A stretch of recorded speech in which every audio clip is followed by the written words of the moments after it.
Replacing a lighted push button. Remove bull nose end cap. Slide plastic menu panel out of housing.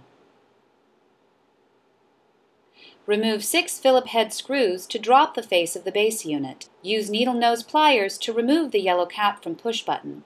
Apply force and pry cap upward to remove. This will allow you to unscrew the collar on the interior while holding the exterior portion stationary. Use a Phillips head screwdriver to remove the 4 wiring connections on the back of the button's interior case. At this point, the interior casing should slide apart.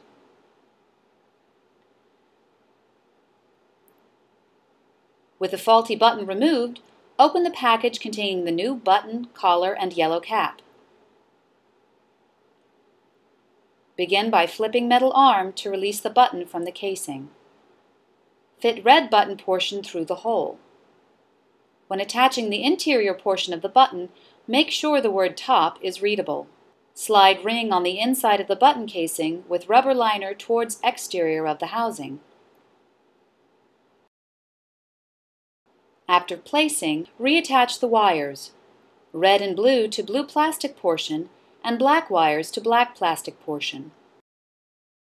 Flip metal arm to lock in place. Snap yellow cap over the metal arm to keep it stationary.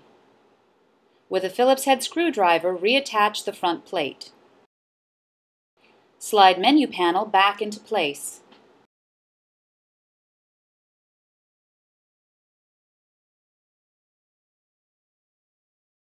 Attach end cap and tighten set screw.